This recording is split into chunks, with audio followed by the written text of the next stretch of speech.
Os segredos da nossa época estão nos códigos dos games que jogamos. Os jogos falam muito sobre a época em que foram criados. Videogames são uma forma de arte expressiva e representativa. Uma forma de arte que nasceu num período de muitos medos. No one can foresee precisely what costs or casualties will be incurred. Não é legal que uma coisa como a tecnologia da Guerra Fria pôde, de uma maneira até contraditória, gerar uma coisa que transformou o bélico em diversão? Os videogames podem nos levar ao futuro de olhos bem abertos. É uma forma de arte muito complexa e poderosa. E o melhor ainda está por vir. O estranho é que tudo isso começou com o apertar de um botão.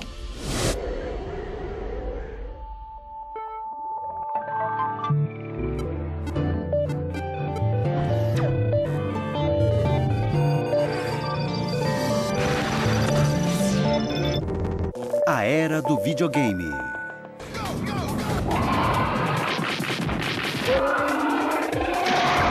O videogame é o futuro do entretenimento. Uma indústria multibilionária que arrastou o nosso mundo para o domínio digital. O videogame não é apenas arte, também é cultura, criatividade. Ele representa de várias maneiras uma estrutura bem mais complexa do que a de um bom filme. Para começar, as CPUs são ótimas hoje em dia e muito rápidas. As placas de vídeo velozes tornam os jogos muito envolventes. As telas estão maiores e você se sente dentro do game. Atenção, câmera, Produzir um videogame hoje em dia é como produzir um filme. E ação! Envolve 100 ou 150 pessoas e custa 10 milhões de dólares. Corta mais uma vez. Desde o começo, os videogames têm sido um reflexo de sua época. Os videogames, como qualquer forma de entretenimento, permitem que as pessoas tenham uma perspectiva sobre a sua existência, sobre a existência humana. É isso que os livros, os filmes e, de uma certa maneira, a música faz. Nos dias de hoje, estar conectado é essencial. E mesmo não se tratando de videogames, apertar um botão faz parte da vida no século XXI. No entanto, apenas 50 anos atrás, os cidadãos de todo o mundo não queriam nem ouvir falar de um botão específico, o botão vermelho. A ideia que as pessoas tinham de apertar um botão na década de 50 não tinha nada a ver com videogame. Apertar o botão significava o fim do mundo.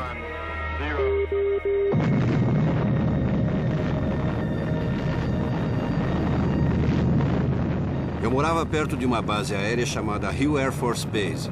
A gente achava que era um dos grandes alvos. A gente sentia muito medo na Rússia. Havia até um curso especial nas escolas e depois nas faculdades que ensinava técnicas de defesa civil e como agir em caso de algum tipo de ataque de destruição em massa. The Cold War is becoming evident. With about 5 million Red Army troops and 2 million internal security. Os países viviam sob a ameaça da Guerra Fria. No início, a tecnologia da informática surgiu como expressão do medo coletivo. No one can foresee precisely what course it will take, or what costs or casualties will be incurred. A Guerra Fria era um permanente estado de conflito diplomático entre o mundo comunista e o mundo capitalista. Chamava-se Guerra Fria porque, na verdade, nunca resultou em conflito armado.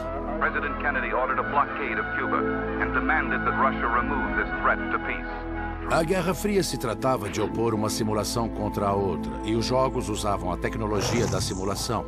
Ela é usada para imitar o mundo real e prever os resultados. Até certo ponto, era isso que acontecia em Washington e Moscou. Era uma versão global do jogo de batalha naval. To protect the future of America, the defense techniques of tomorrow had to be discovered now. A Guerra Fria não passou de uma simulação, porque a guerra não se concretizou. Só havia a possibilidade de batalhas no futuro, além do medo da guerra e de suas consequências.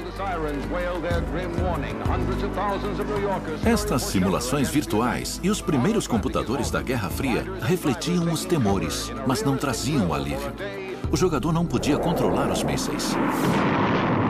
As pessoas gostam de mundos previsíveis, com consequências previsíveis ou, pelo menos, consequências controláveis e da sensação de que, se você tiver habilidade, poderá controlá-las. Isso traz satisfação O mundo em geral é bastante incontrolável e, algumas vezes, até ameaçador. O primeiro jogo de computador logo surgiria com a tecnologia da Guerra Fria. E o mundo, simulado ou real, nunca mais seria o mesmo.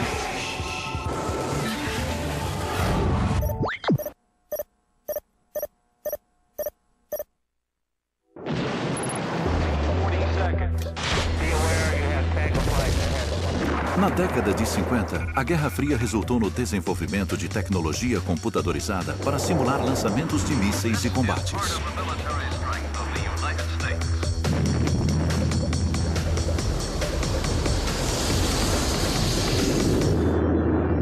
Enquanto os preparativos para a guerra se intensificavam, um jovem físico que trabalhava em um laboratório nuclear mudou para sempre a visão que o mundo tinha do botão.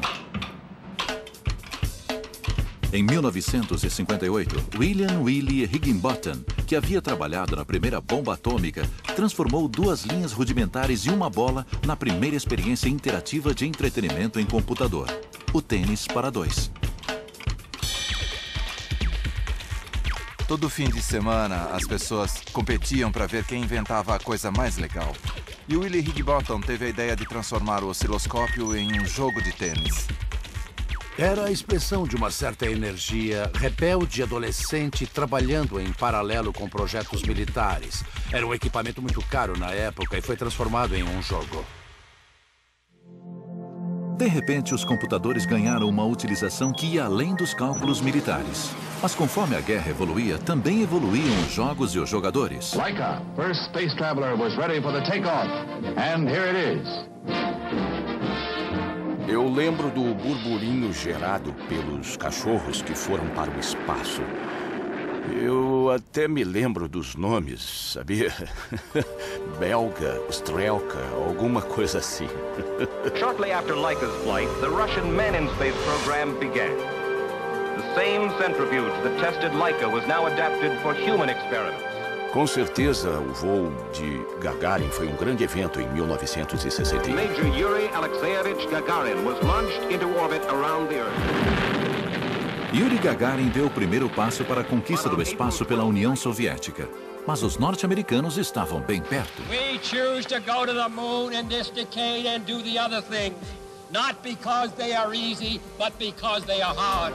A Guerra Fria se transformou em corrida espacial e influenciou profundamente Steve Russell, um programador do MIT que levou o videogame para um novo domínio, criando sua própria guerra espacial. A corrida espacial estava nos noticiários e, lógico, naves espaciais decolando e explodindo era uma coisa difícil de não se notar. Além disso, eu tinha acabado de ler uma série de histórias em quadrinhos. Eram historinhas de ficção científica que mostravam os heróis voando pela galáxia e inventando novas tecnologias enquanto eram perseguidos pelas forças do mal. Antes de combater as forças do mal, Steven Slug Russell precisou aprender a dominar o desajeitado computador PDP-1.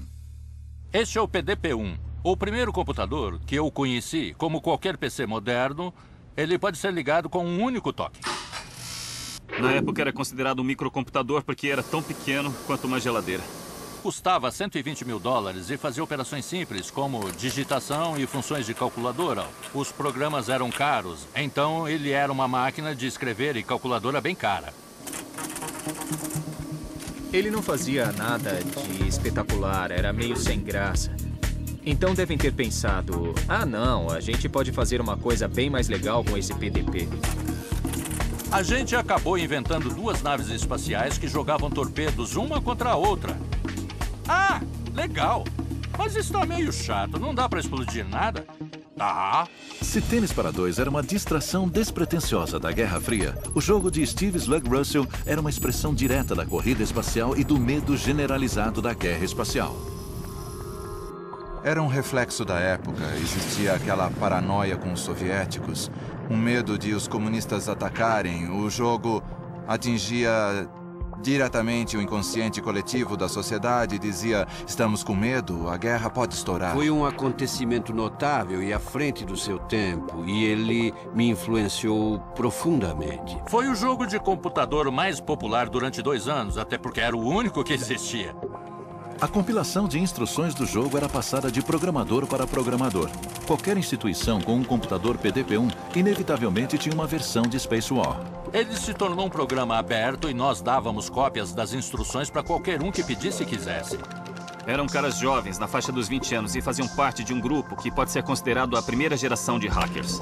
Era menos rebeldia do que curiosidade. Afinal, havia tanta coisa nova para inventar. Era como um brinquedo de blocos de montar, só que com muitas peças diferentes. A gente podia construir coisas. Uma das coisas que Steve Russell construiu serviu de base para aquilo que se tornaria a parte mais importante de qualquer experiência com videogame: o joystick. No começo, os controles eram os botões do console. Depois, os caras do clube de aeromodelismo inventaram uma caixa de controle usando peças de telefone. Steve Russell também foi o primeiro programador a colocar a destruição na tela. Olha, uma coisa que às vezes digo é que eu lancei a maldição do videogame sobre o planeta.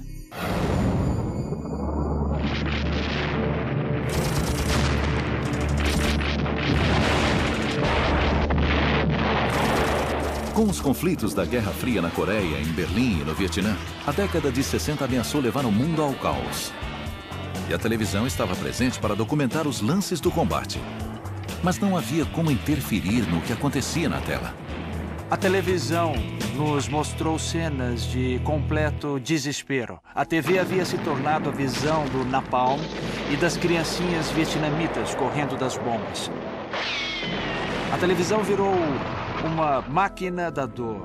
E uma máquina da dor que não permitia nenhum tipo de interferência. Many U.S. colleges see the Nixon move as a red flag. They'd been demanding that the U.S. get out of Southeast Asia. Naquela época, na década de 70, a televisão era uma mídia muito passiva e fria. And Nixon seems now to be digging in. It's like putting a match to a giant fuse, zigzagging across the nation. A televisão era uma fonte estática de notícias ruins, que um homem e uma ideia mudariam para sempre. E, de repente, o videogame se transformou numa mídia atraente. Você podia controlar o que estava na tela. Ralph Baer, considerado um dos maiores inventores no mundo do videogame, criou o primeiro console caseiro, o Magnavox Odyssey. Acho que a principal diferença entre o que os outros fizeram e o que eu fiz foi que tive a visão de que existiam 40 milhões de televisores no país que não faziam nada além de sintonizar 2 ou 3 canais locais. The Magnavox company has come up with an electronic game simulator that will transform the family TV set into a playground. Eu não conseguia acreditar. Eu pensava, em casa? Na televisão? Videogames? Esse é um mundo maluco. Esse negócio é o futuro. Mesmo antes de mudar a cara da televisão, Baer havia vivido a realidade da guerra. Ele fugiu da Alemanha nazista com a família antes do Holocausto e depois se alistou para lutar na Segunda Guerra ao lado dos norte-americanos. O fato que influenciou profundamente Baer e a história do videogame foi a sua transferência para a Normandia, na França, onde trabalhou como interrogador. Lá viveu cercado por ferramentas de guerra. Havia armas por toda parte. A maioria havia sido trazida do norte da África pelos britânicos. Para todo lado que olhava eu via armas. Eu me sentia atraído pelas armas de fogo. Elas têm história, são fascinantes e são objetos mecânicos. Eu voltei da guerra com 18 toneladas de pequenas armas. Pequenas armas de fogo. Mas Baer havia ganhado mais do que um acervo de museu. Para lidar mentalmente com a guerra, ele despertou um amor inato pela interação com a tecnologia. Uma habilidade que o levou para a Sanders Associates em 1958. Na época, os eletrônicos serviam para defesa. E Ralph Baer era um jovem engenheiro que trabalhava ali com formação em tecnologia da televisão. Baer foi contratado para desenvolver tecnologia militar para a Guerra Fria. Mas em seguida começou a trabalhar com a caixa marrom. Era o protótipo do primeiro console caseiro de jogos, o Magnavox Odyssey. A caixa vinha com 7 jogos diferentes e permitia a ligação de diferentes acessórios. Nós produzimos um jogo que era fascinante e ele sobreviveu. Pode ser jogado até hoje porque ainda é divertido e usa somente símbolos rudimentares na tela. Vamos usar uma estratégia conservadora e ver o que dá. Vou tentar a jogada inglesa. Ups! Droga! Ralph Baer mudou para sempre a maneira como o mundo vê a televisão. E assim como aconteceu com os pioneiros, toda a diversão era financiada por dólares norte-americanos. Quem trabalha em empregos sérios e tecnológicos está sempre em busca de diversão no trabalho. E foi assim que o videogame nasceu. Alguém resolveu brincar com o osciloscópio e acabou inventando o tênis para dois. E o Ralph Baer, principalmente, que trabalhava em um ramo tão sério, eu imagino que de vez em quando ele parava um pouco para curtir toda aquela tecnologia com que trabalhava, em vez de usá-la apenas para destruição.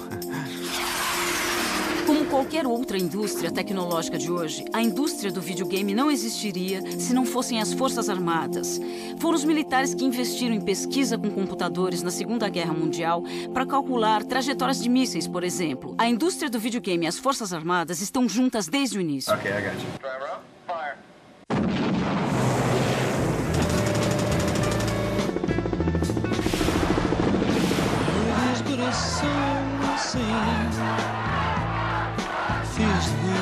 No final dos anos 60 e início dos 70, o movimento da contracultura fez surgir uma nova geração de empreendedores do videogame.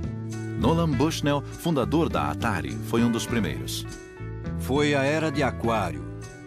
Nós queríamos construir uma nova ordem mundial baseada em amor, harmonia e coisas desse tipo. Isso fez parte da ética da Atari no começo. Foi por causa da nossa juventude e também por causa da cultura em voga que era correr o risco. Havia uma conversa de que poderíamos morrer a qualquer momento.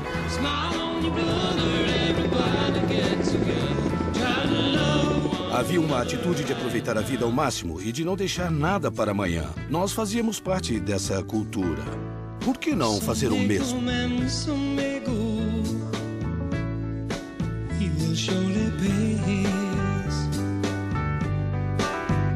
Quando se discute quem foi o criador do videogame, existe muita controvérsia, mas ninguém discute quem criou o negócio do videogame, a indústria do videogame. Foi Nolan Bushnell. Ele foi o primeiro cara a dizer: "Ei, a gente pode ganhar dinheiro com isso." Bushnell incumbiu o antigo colega Al Alcorn de programar o primeiro fliperama eletrônico. Ele me passou um primeiro projeto que era desenvolver um jogo simples de ping-pong com uma bolinha em movimento para marcar pontos e me contou que tinha um contrato com a General Electric. Mas, na verdade, ele não tinha contrato nenhum. Eu queria incentivá-lo. Eu queria que ele não pensasse que aquilo era só um treinamento. O incentivo deu certo e o protótipo do Pong ficou pronto. Quando consegui um jogo que funcionava muito bem, Nolan disse que precisava ter som. Especificou que queria o barulho de uma multidão torcendo. E alguém disse que queria vaias quando o jogador perdesse. Eu não fazia ideia de como conseguir isso. Eu já tinha estourado o orçamento e a máquina já tinha chips demais. Eu comecei a cutucar um fio de amplificador no circuito até descobrir ruídos que pareciam adequados. E conectei os fios neles. Só precisava de meio chip para obter esses sons. E então eu mostrei ao Nolan. Ele terminou em 3 dias. Eu fiquei espantado. Ele era muito competente. A gente mudou só uma coisinha. Dependendo da parte da raquete que batia na bola, o ângulo mudava. E de repente um jogo meio chato se transformou em um jogo pra lá de divertido.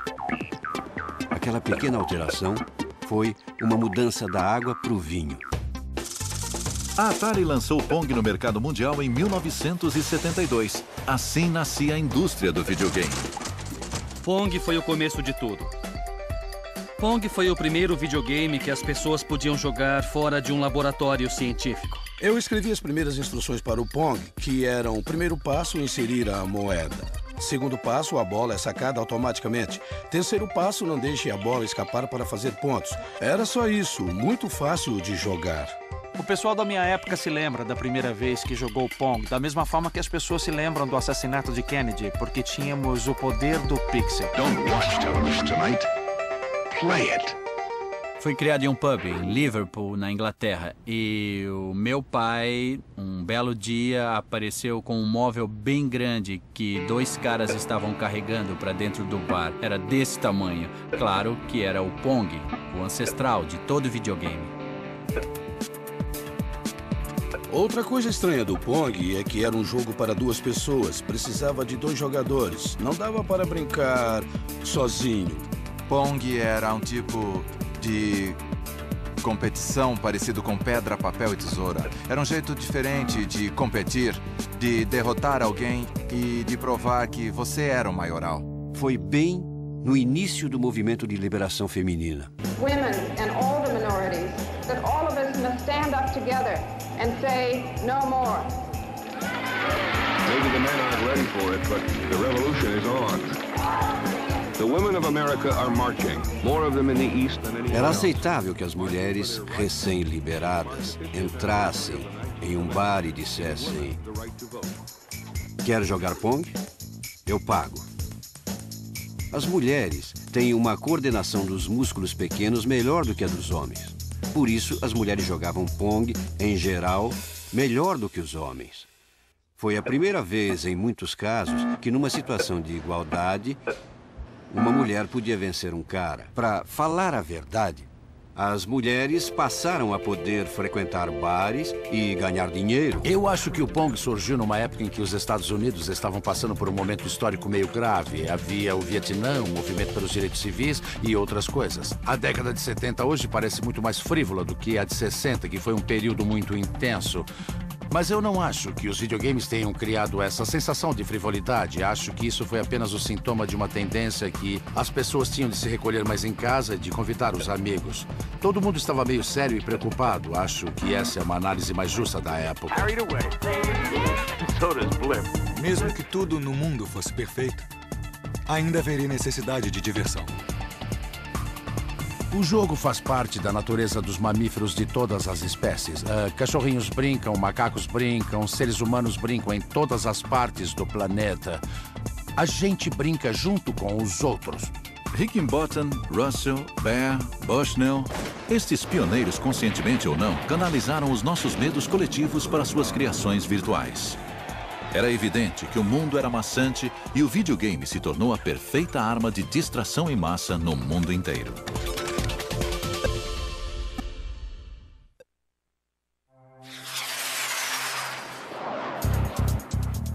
Os primeiros videogames foram subprodutos da Guerra Fria. Mas no Extremo Oriente, os primeiros jogos japoneses surgiram como consequência de um conflito muito mais direto: a Segunda Guerra Mundial. As bombas atômicas em Hiroshima e Nagasaki haviam arrasado o país. Mas as forças aliadas ajudaram na reconstrução do Japão. A tecnologia rapidamente despontou como segredo para o sucesso do Japão. Houve um grande incentivo do governo para a educação e tecnologia. A juventude japonesa era altamente instruída em tecnologia já naquela época. O Japão descobriu seu nicho na eletrônica. Eles analisavam o que o resto do mundo estava fazendo em eletrônicos e faziam melhor, produzindo em massa e barateando.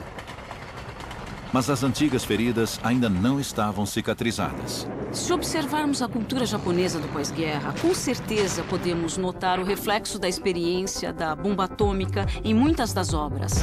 Godzilla, king of the monsters, stalking the earth, crushing all before it. Era a época de filmes como Godzilla e outros com grandes monstros de borracha. Quando você combina o conteúdo cultural do Godzilla com o poder tecnológico do computador, você cria alguma coisa parecida com a fascinação que o videogame provoca. O Japão estava na vanguarda da indústria eletrônica. Mas em 1978, Tomohiro Nishikado colocou seu país na linha de frente da indústria do videogame, com uma onda infinita de invasores digitais, os Space Invaders. Primeiro eu pensei em invasores humanos, mas a ideia de pessoas matando pessoas foi criticada como desumana. Comecei a pensar no que seria adequado e mudei para invasores alienígenas. Achei que não haveria problemas em matar monstros.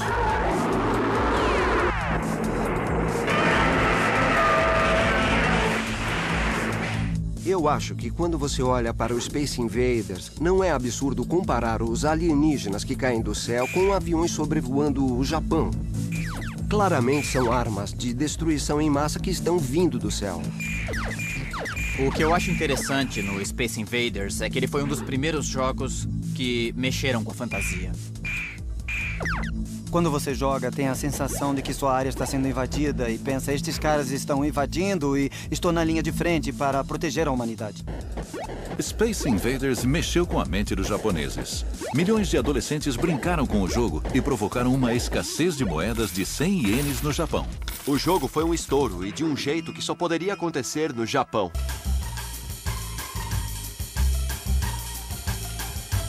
O videogame era uma novidade, uma coisa diferente, uma experiência que fazia valer a pena sair de casa. No Japão, isso tem grande importância porque as residências são muito pequenas. Os adolescentes de lá saem de um jeito um pouco diferente do que os americanos. Nós buscamos inspiração nos batimentos cardíacos para criar um dos efeitos sonoros do jogo. O tom grave da reverberação quando os invasores se aproximavam.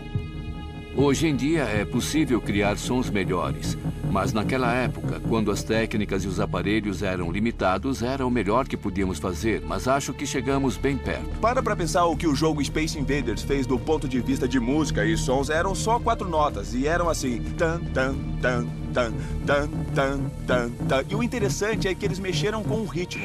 Ele ficava mais rápido quando os invasores se aproximavam e continuava acelerando. A música ficava cada vez mais rápida e dava uma certa sensação de pânico enquanto você estava jogando. Era incrível. Para faturar com a nova mania, os lojistas esgotaram a mercadoria e instalaram fliperamas do Space Invaders de um dia para o outro. Mas os invasores do espaço apontaram um conflito de gerações na cultura japonesa. Muitas mães proibiram os filhos de brincarem com o jogo. Surgiu um problema social porque alguns jovens roubavam dinheiro ou falsificavam moedas para poderem usar os fliperamas. Foi considerado um problema sério na educação das crianças. Eu acho que no caso do Space Invaders, o que aconteceu foi que a tecnologia pela primeira vez criou um grande abismo entre as gerações. Enfim, a geração dos mais velhos achava que estava atualizada porque entendia o que acontecia com a indústria automobilística e com a televisão, mas ficou para trás porque não entendia como um jogo tão bobo era tão popular. All across the country, kids are being swept away by video games. They watch the dancing. Nos Estados Unidos foram criadas várias leis proibindo um certo número de jovens de se agruparem numa loja de diversões eletrônicas ao mesmo tempo. Surgiu uma nova cultura. Além disso, uma coisa que era meio triste nesse tipo de jogo é que eles sempre terminavam com a derrota do jogador. Ninguém havia pensado sobre isso na época, mas eu fico pensando se isso não era um reflexo da paranoia da Guerra Fria, porque, no final das contas, a guerra era um jogo de derrota. Você sempre acaba perdendo. O jogo Space Invaders era a expressão digital de uma época sombria. Mas como o Japão sempre teve uma queda por personagens fofos e bonitinhos, surgiu o Pac-Man.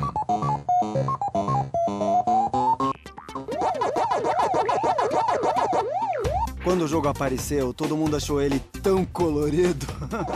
O Pac-Man é o exemplo perfeito da esquisitice japonesa. Personagens de videogame são carismáticos, mas na cultura ocidental, em vez de carismáticos, eles são considerados infantis. É uma cultura que tem mais tolerância pelo bonitinho do que as culturas ocidentais. Podemos observar isso ao longo de toda a segunda metade do século XX. De uma certa forma, reflete o poder de compra das garotas japonesas. Toru Iwatani era um jovem designer de uma empresa de videogame japonesa, a Namco, antes de criar a primeira superestrela da história dos videogames. Há mais de 20 anos, em 1980, o Pac-Man foi lançado. Naquela época, enquanto nós estávamos desenvolvendo o Pac-Man, os fliperamas tinham uma atmosfera sombria. Os jogos eram sempre violentos, alguns envolviam tiros e era uma brincadeira de meninos. Mas eu queria atrair meninas e casais para esse segmento. As garotas eram o alvo do novo jogo. Nós pesquisamos vários assuntos, desde moda até rapazes. E como as meninas sempre comem sobremesa depois das refeições, pelo menos a maioria delas, decidimos que teria a ver com comida. Em seguida, fomos almoçar. Eu pedi uma pizza, cortei um pedaço e pronto. Lá estava o Pac-Man na minha frente. Resolvemos apostar nisso. O aspecto mais importante do Pac-Man, ou Come Come, como ele foi apelidado, é que Ele foi o primeiro jogo a introduzir um protagonista. Isso foi um grande salto na história das narrativas de videogame. Com isso surgiu um novo mundo para os criadores e designers explorarem. A criação de personagens com quem as pessoas poderiam se identificar. O jogo representou uma grande mudança. Enquanto a maioria dos primeiros jogos era baseada em invasores, ação e tiroteios, o Pac-Man fazia uma coisa completamente diferente. Ele só queria comer. É o melhor exemplo de como alguma coisa pode começar pequena com o jogo e depois crescer de uma maneira que ninguém consegue controlar. Manufacturers that hardly make the games fast enough. Every bar and restaurant and coffee shop in America seem to want one.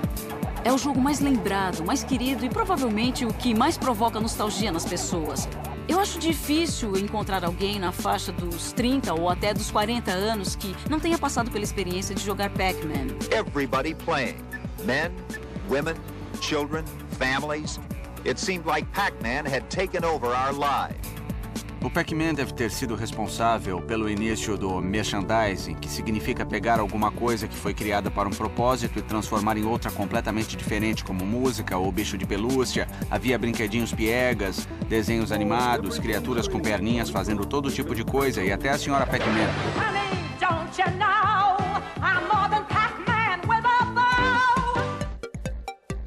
O Pac-Man foi adorado e bem aceito durante muitos anos.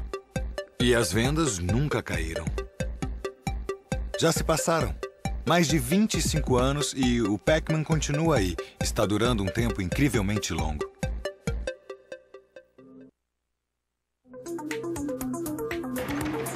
No início da década de 80, ficou claro que os videogames e as figuras esquisitas que eles criaram vieram para ficar. Eu acho que os videogames são uma forma de arte expressiva e representativa. Acho que eles representam as nossas crenças, atitudes e uma série de questões com as quais lutamos em determinados momentos da vida. Acredito que eles podem ser doutrinas sociais ricas. O desafio é como interpretá-los, porque ao contrário de um filme onde o diretor expressa um ponto de vista particular, o videogame está sujeito a mudar de acordo com a escolha do jogador. Um novo mundo estava surgindo, e não afetava apenas os jogadores de videogame. Também afetava seus criadores. A Atari era uma típica empresa do Vale do Silício já na década de 70. Nós definíamos um estilo de vida sem terno nem gravata. E mesmo assim o negócio era sério e lucrativo. O ambiente não era rigoroso e nós tratávamos bem os funcionários, porque os considerávamos nosso patrimônio mais importante. Não dávamos importância para o horário de trabalho. Você podia chegar ao meio-dia ou sair à meia-noite. Não havia problema. Era uma verdadeira meritocracia. You want to be successful. The single most important thing that you have to be is a doer.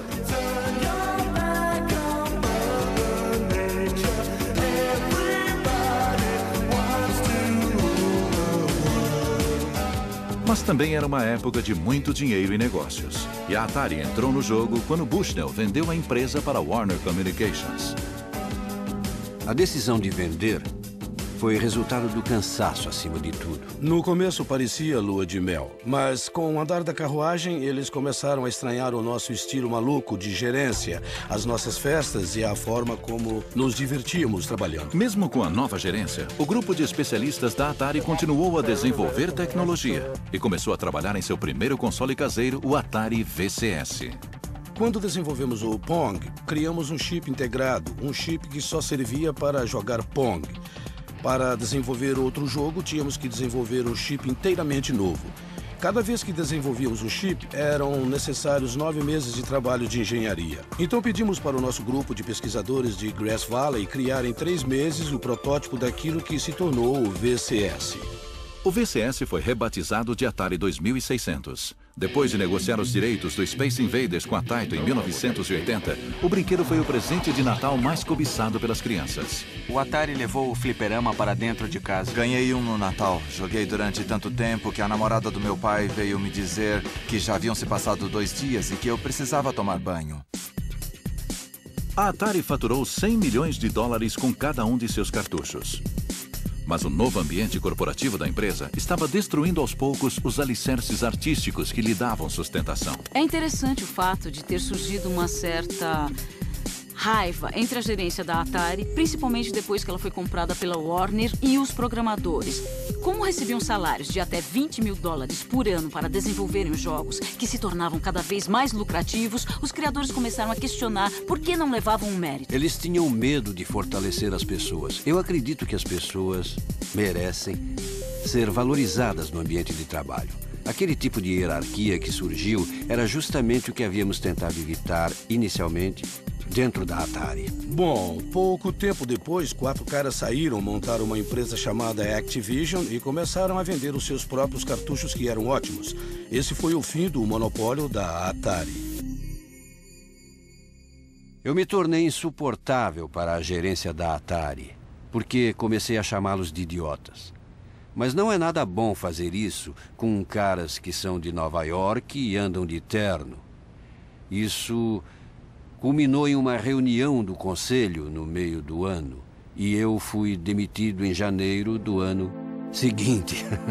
Certainly Bushnell's life is better because of it, at least financially, but he is locked out of the business he started. A Atari ainda acreditava que ser o maior peixe do mar capitalista era uma garantia de rendimentos. Assim como o crescimento econômico da década de 80, eles pensavam que duraria para sempre. O sucesso da Atari veio muito fácil para as pessoas que estavam no comando.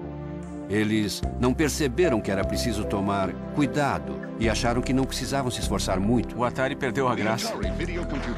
Quando você reduz a criatividade a uma mera estratégia de marketing, a coisa fica perigosa, porque as pessoas enjoam. O jogo que todo mundo comentava era uma versão do ET, lançada em 1983.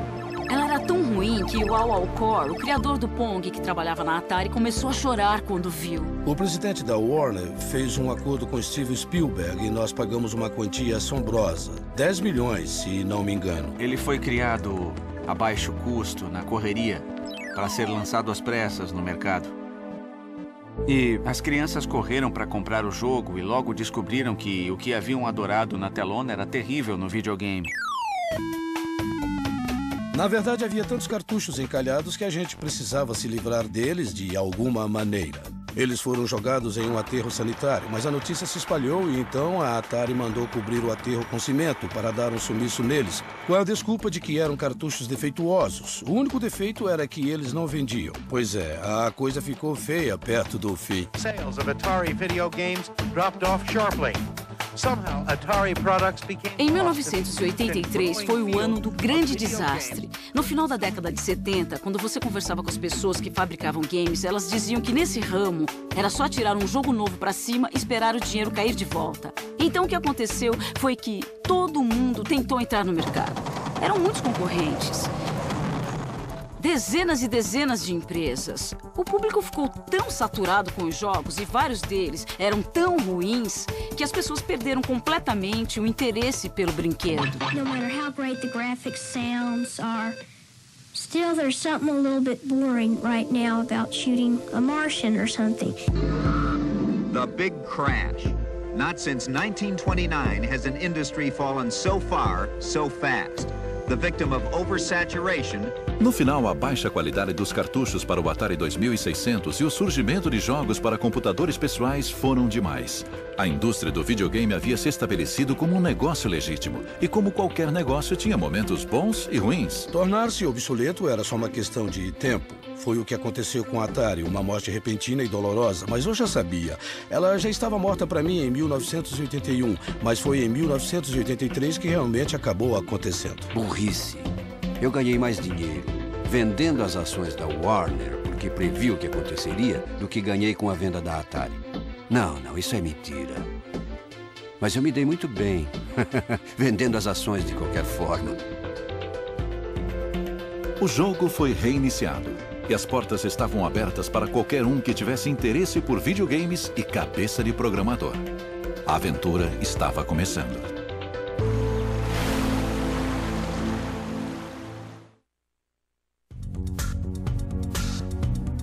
Em 1983, os norte-americanos resolveram tirar seus videogames da tomada.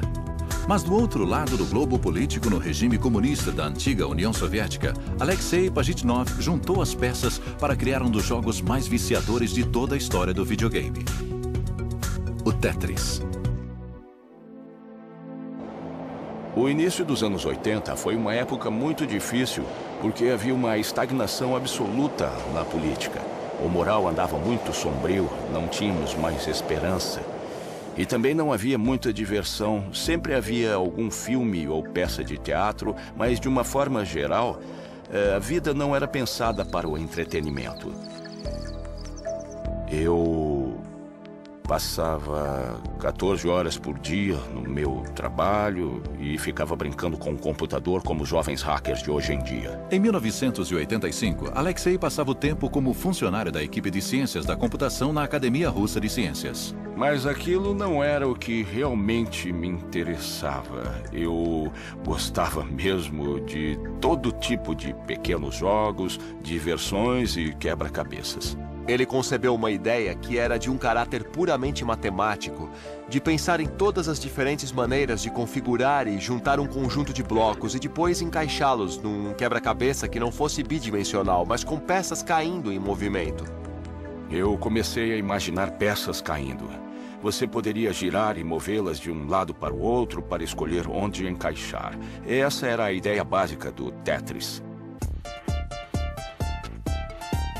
Era um jeito novo de pensar em tempo real, diferente de tudo, porque existia uma parte do cérebro que normalmente não era exigida em tempo real nos outros videogames. E a ideia era tão genial que nem precisava de um bom visual para vender o jogo. Por volta de 1986, versões do jogo para PC atravessaram a cortina de ferro. Mas Alexei havia assinado um contrato cedendo os direitos do jogo por 10 anos. Aproveitando o vácuo da Atari, a União Soviética vendeu o game no mundo inteiro e faturou milhões com a invenção de Alexei. Isso acontecia com tudo. As pessoas não tinham direitos sobre aquilo que produziam ou faziam. Tudo era tirado delas. Eu não queria brigar pelos meus direitos. Eu preferia ver o jogo ganhar o mundo. Play Tetris, my friends. Apesar da pose das superpotências mundiais na Guerra Fria, o Tetris foi imediatamente bem recebido nos lares e escritórios de todo o mundo. Se você jogar bastante, como eu joguei na época do lançamento, você começa a sonhar em Tetris. Eu tenho uma visão Tetris. Eu olho a paisagem e penso, aquilo pode se encaixar ali. Você começa a montar o mundo. A grande sacada do Tetris é que não depende de culturas. Acho que foi por isso que se espalhou ao redor do mundo. Foi adaptado para os joguinhos portáteis e foi a febre do momento. Como uma música que não saía da nossa cabeça. Por um lado, eu poderia comprometer a seriedade da indústria da informática. Mas eu consegui deixar esse mundo da computação tão divertido que ninguém poderia ficar contra o jogo. Mr. Gorbachev, tear down this wall. Em 1989, caiu o Muro de Berlim. E poucos anos depois, a União Soviética. O conflito da Guerra Fria que havia lançado os videogames estava terminado. Alexei se mudou para os Estados Unidos em 1991. E em 1996, os direitos do Tetris voltaram para o seu criador. Agora eu vivo de renda e de vez em quando invento algum jogo com os meus amigos. No restante do tempo, eu fico lendo livros e me divertindo. O Tetris, durante os primeiros voos do videogame, emergiu em meio à Guerra Fria. Eram os alicerces de uma indústria que satisfazia uma necessidade básica do ser humano. Há alguma coisa nesses games que transcende a história e transcende as fronteiras nacionais. Eles mexem com o lado fundamental da imaginação humana, da curiosidade humana e da busca pelo prazer, que é tão fundamental para a natureza do ser humano. A tecnologia muda drasticamente, mas o intelecto humano continua o mesmo. Por isso, uma coisa que fascinava há 30 anos ainda vai despertar interesse. E os melhores jogos vão sobreviver para sempre. Com o fim da era de ouro dos videogames, um novo ciclo estava prestes a ser iniciado. Impulsionada por um encanador gordinho, esta indústria daria um passo à frente. Versão brasileira Vox Mundi.